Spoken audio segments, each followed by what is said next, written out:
భగవంతుడు చెప్పినట్టు కదులుట. ఒకరోజు మొట్టమొదట కదలిక అంటే ఎలా ఉండాలి అంటే, తనంత తానుగా నీకు అలవాటై ఉండాలి. ఏది అలవాటై ఉండాలి అని అడిగారు.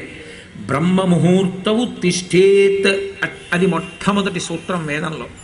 బ్రహ్మముహూర్తమునందు నువ్వు నిద్ర లేచి ఉండాలి.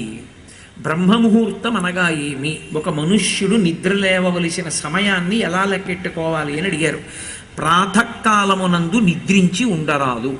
ప్రాతకాలం అనగా ఏమి? ప్రాతకాలము ప్రదోషము అని రెండు మాటలు మనకి. ప్రాతకాలము అంటే సూర్యోదయం ఎన్ని గంటలకు అవుతోంది అందుకు లెక్క కడతాడు ఋషి. పంచాంగము అని ఉంటుంది. తిథి, వార, నక్షత్ర, యోగ, కరణ ఐదింటిని చెప్తుంది కాబట్టి 5 అంగములతో ఉంటుంది కాబట్టి పంచాంగం. వాళ్ళు ఋతువుని బట్టి నెలని చెప్పి సూర్యోదయము సూర్యాస్తమయము రాస్తాడు. సూర్యోదయం ఎన్నింటికి అవుతుందో చెప్తాడు. సూర్యోదయం ఎన్నింటికి అవుతుందని పంచాంగంలో చెప్పబడిందో అక్కడ నుంచి 88 నిమిషముల ముందు నిద్ర లేవాలి. దానికి ప్రాతకాలం అని పేరు. 88 నిమిషముల కన్నా ముందు నిద్రపోయిన వాడెవరో వాడు అరుణ దర్శనం చెయ్యలేదు అని గుర్తు. అరుణ దర్శనము అంటే ఏమిటంటే, ఓ కారు వెళ్ళిపోతోంది అనుకోండి, ముందు లోపల కూర్చున్నవాడు కనపడతాడా, డ్రైవర్ కనపడతాడా? డ్రైవర్ కనపడతాడు. అలాగే పరబ్రహ్మస్వరూపుడైనటువంటి సూర్యనారాయణ మూర్తి వస్తున్నప్పుడు మొదట ఆయన సారథి కనపడతాడు. ఆయన సారథికి అరుణుడు అని పేరు. అరుణోదయము అంటారు. ముందు సారథి కనపడతాడు. అదే ఎర్రటి కాంతి, బింబం ఎర్రగా వస్తుంది. మొట్టమొదట ఆ సారథి దర్శనం చెయ్యాలి. ఓ అరుణోదయం అయిపోతోంది, వచ్చేస్తున్నాడు మా తండ్రి, అదిగో ఎర్రగా ముందు రథసారథి వస్తున్నాడు అని దర్శనం చేస్తే వెనక బంగారు కాంతులతో కొద్ది క్షణాల్లో మారిపోతుంది. ఆదిత్య హృదయం చదివినంతసేపు పడుతుంది. పట్టి బంగారు కాంతుల్లోకి వస్తాడు. అప్పుడు పరమేశ్వరుడు జ్యోతిరూపుడై వస్తున్నాడు అని గుర్తు.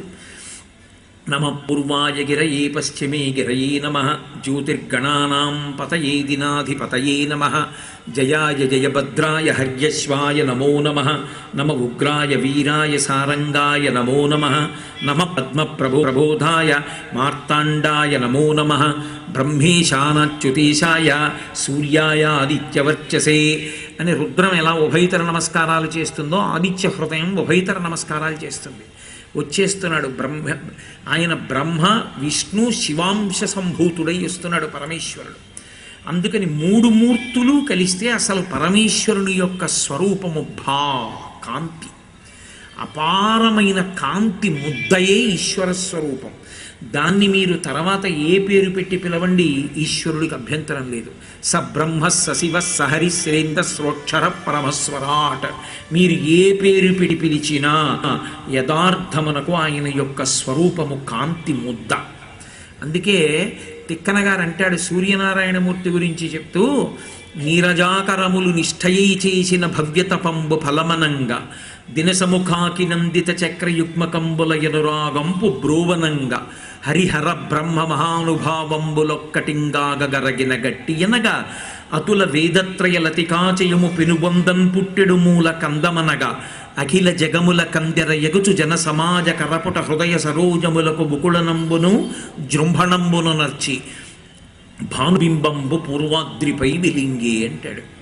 ఆ సూర్యబింబం వస్తూ ఉంటే బ్రహ్మ విష్ణువు శివుడు ముగ్గురు కలిసినటువంటి తేజస్సుతో కూడిన ముద్ద.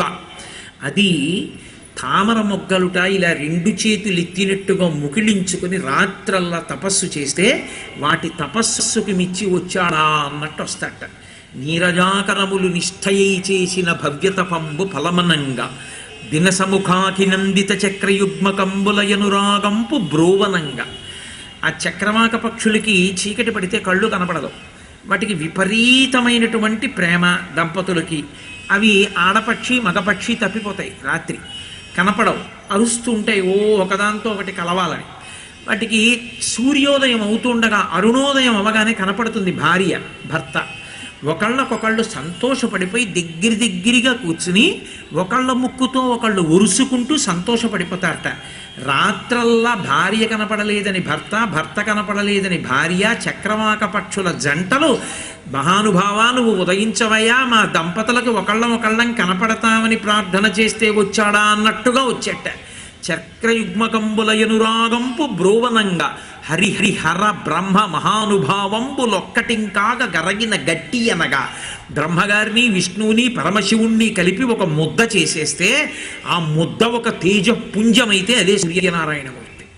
కాబట్టి కరగిన గట్టి అనగా అతుల వేదత్రయ లతికాచయము పెనుబొందన్ పుట్టెడు మూలకందమనగా, ఒక కందని తీసుకెళ్లి మట్టిలో పాతితే 3 వేపుల నుంచి 3 తీగలు పుట్టినట్టు వేదములనబడేటటువంటి తీగలు ఏ పరబ్రహ్మము నుండి పుట్టాయో ఆ పరబ్రహ్మం అనేటటువంటి ముద్ద చూడాలంటే నువ్వు సూర్యనారాయణమూర్తిని చూడాలి.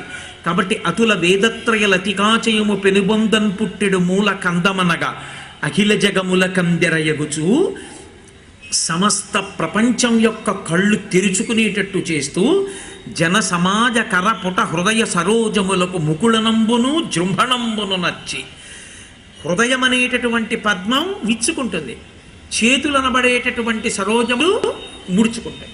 ఆయన్ని చూడగానే ఇలా నమస్కారం చేస్తాం, హృదయ పద్మాలు ఇలా విచ్చుకుంటాయి. కాబట్టి ముకుళనంబును జృంభణంబును నచ్చి భానుబింబంబు పూర్వాద్రిపై వెలింగే. ఈ కంటితో చూడడానికి వీలైనటువంటి ఏకైక పరబ్రహ్మస్వరూపము ప్రాతకాలమునందు మాత్రమే మీరు చూడగలరు.